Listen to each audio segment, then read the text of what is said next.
नमस्कार दोस्तों, study with Raj channel में आपका स्वागत है।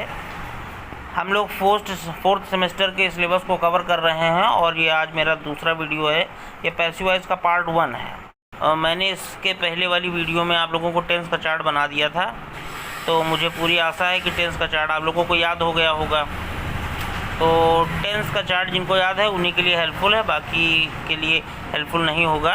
तो आज ये पैसिव वॉइस का चार्ट हम पहले से ही बना के रखे हैं, तो आप देख लीजिए कि tense, present tense, past tense, future tense, ये present indefinite, present continuous, present perfect. और एक बात आप लोग याद रखिएगा कि किसी पैसिव वॉइस में किसी भी परफेक्ट कॉन्टिन्यूअस का चार्ट, किसी भी परफेक्ट कॉन्टिन्यूअस का पैसिव वॉइस नहीं बनता है। तो महत्वपूर्ण बात यह है कि किसी भी परफेक्ट एंड कॉन्टिन्यूअस का नहीं बनता है और फ्यूचर कॉन्टिन्यूअस का नहीं बनता है। तो चलिए आइए सबसे पहले देख लेते हैं। प्रेजेंट इंडेफिनिट में हेल्पिंग वर्ब लगती है इज, एम, आर और वर्ब की थर्ड फॉर्म लगती है। प्रेजेंट कॉन्टिन्यूअस में is, am, are plus being लगता है इसमें और वर्ब की थर्ड फॉर्म लगती है। प्रेजेंट परफेक्ट में हैज, हैव प्लस बीन और वर्ब की थर्ड फॉर्म लगती है। पास्ट इंडेफिनिट में वाज, वर और वर्ब की थर्ड फॉर्म लगती है। पास्ट कॉन्टिन्यूअस में वाज, वर प्लस बीइंग और वर्ब की थर्ड फॉर्म लगती है। पास्ट परफेक्ट में हैड, बीन और वर्ब की थर्ड फॉर्म लगती है। फ्यूचर इंडेफिनिट में विल, शैल प्लस बी और वर्ब की थर्ड फॉर्म लगती है। फ्यूचर कॉन्टिन्यूअस का बनता नहीं है। फ्यूचर परफेक्ट एंड कॉन्टिन्यूअस में विल, शैल और उसके साथ हैव बीन और वर्ब की थर्ड फॉर्म लगती है। और फ्यूचर परफेक्ट कॉन्टिन्यूअस में टेंस का बनता नहीं है। तो ये आप लोग एक महत्वपूर्ण बात याद रखें कि जितने भी पैसिव वॉइस में जितने भी कॉन्टिन्यूअस हैं सब में बीइंग लगता है। बीइंग, BEING बीइंग लगता है और परफेक्ट में बीन लगता है, BEEN बीन लगता है। तो ये महत्वपूर्ण बात है। तो सबसे पहले अब आपको एक एग्जांपल के माध्यम से मैं बताता हूँ कि एक एग्जांपल जैसे दिया है कि Ram is going to Kanpur, Ram is going to Kanpur, ये सेंटेंस दिया है। तो पहले तो आप लोगों को ये सोचना है कि ये किस टेंस का है।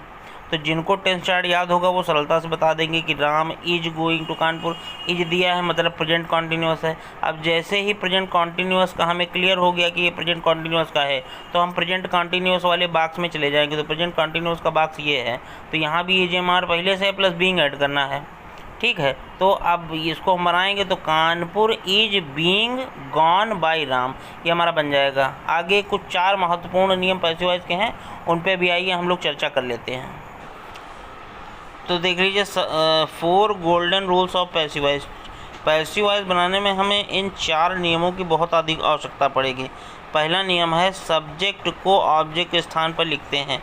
दूसरा नियम है वर्ब की थर्ड फॉर्म का प्रयोग करते हैं। तीसरा नियम है बाई का प्रयोग करते हैं। चौथा नियम है सब्जेक्ट को ऑब्जेक्ट के स्थान पे लिखते हैं। तो ये 4 नियम आपके लिए बहुत ही महत्वपूर्ण है। सब्जेक्ट को ऑब्जेक्ट के स्थान पर लिखते हैं, वर्ब की थर्ड फॉर्म का प्रयोग करते हैं, बाई का प्रयोग करते हैं, सब्जेक्ट को ऑब्जेक्ट के स्थान पर लिखते हैं। ये 4 नियम आपके लिए बहुत महत्वपूर्ण है। ये पूरा चार्ट और ये 4 नियम, ये चारों नियम आपके लिए बहुत हैं। उसके बाद एक महत्वपूर्ण बात, और अगर एक्टिव वॉइस में ये सारे वर्ड आ जाएं तो पैसिव वॉइस में इनका ये परिवर्तन हो जाता है। अगर एक्टिव में ये वर्ड आ जाएं तो पैसिव वॉइस में उनका ये हो जाता है। तो ही का हिम हो जाता है, शी का हर हो जाता है, यू का यू रहता है, यू में कोई परिवर्तन नहीं होता है, वी का अस हो जाता है, दे का दिम हो जाता है। ये सब वर्ड अपने हिसाब से चेंज हो जाते हैं। उसके बाद आइए देखिए, अब हम लोग एग्जाम्पल देखते हैं। सारे जितने भी टेंस के पैसिव बनती है सबके एक एक एग्जाम्पल देख लेते हैं। जैसे ही गोज़ टू कानपुर, तो ही हमारा सब्जेक्ट है, गोज़ हमारी मेन वर्ब है और कानपुर हमारा ऑब्जेक्ट है।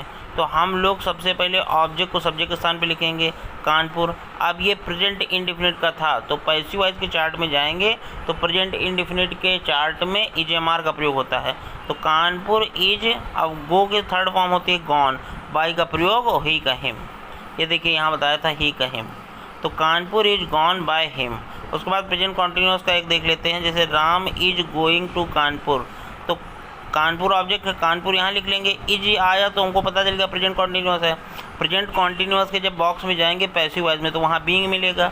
तो Kanpur is being gone by Ram. उसके बाद आइए present perfect Ram has gone to Kanpur. तो हमने हैज मिला हमको, तो हम समझ गए कि ये प्रेजेंट परफेक्ट का है। तो कानपुर हैज मिल जाए तो बीन लगा देना है। Kanpur has been gone by Ram. तो यहाँ से प्रेजेंट के सारे ख़त्म हो गए। आई होप आप लोग को समझ में आ रहा होगा। उसके बाद पास्ट इंडिफिनिट को समझ लीजिए। Ram went to Kanpur. अब यहाँ गो वेंट सेकंड फॉर्म है, इसलिए हम समझ जाएंगे कि जो है ये पास्ट इंडिफिनिट में है। पास्ट इंडिफिनिट का जब टेंस हम पहचान जाएंगे तो पैसिव वॉइस के बॉक्स में जाएंगे और पैसिव वॉइस में पास्ट इंडिफिनिट के बॉक्स में देखेंगे तो वॉज में मिलेगा। तो कानपुर ऑब्जेक्ट लिखेंगे सब्जेक्ट के स्थान पे, Kanpur was gone by Ram, ये बन जाएगा। पास्ट कॉन्टिन्यूस में आ जाइए। तो पास्ट कॉन्टिन्यूस में सेंटेंस है कि Ram was going to Kanpur. तो वॉज वर्ड जान के हम जान जाएंगे कि पास्ट कॉन्टिन्यूस का है, इसमें बीइंग लगा देंगे। तो कानपुर सब्जेक्ट बन जाएगा, वॉज ऐसे ही रहेगा, बीइंग जुड़ जाएगा और गो की थर्ड फॉर्म गॉन और बाय का प्रयोग और राम का राम। पास्ट परफेक्ट में आ जाइए। पास्ट परफेक्ट का sentence Ram had gone to Kanpur. तो ऑब्जेक्ट कानपुर हो जाएगा, हाइड ऐसे ही आ जाएगा, हाइड के साथ बीन आ जाएगा। Kanpur had been gone by Ram, ये हो जाएगा। फ्यूचर इंडिफिनिट का sentence Ram will go to Kanpur. तो कानपुर यहाँ आ जाएगा, विल का विल ही रहेगा और उसके साथ भी जुड़ जाएगा। गो की थर्ड फॉर्म गॉन हो जाएगी, बाय का प्रयोग हो जाएगा, राम सब्जेक्ट का ऑब्जेक्ट बना देंगे।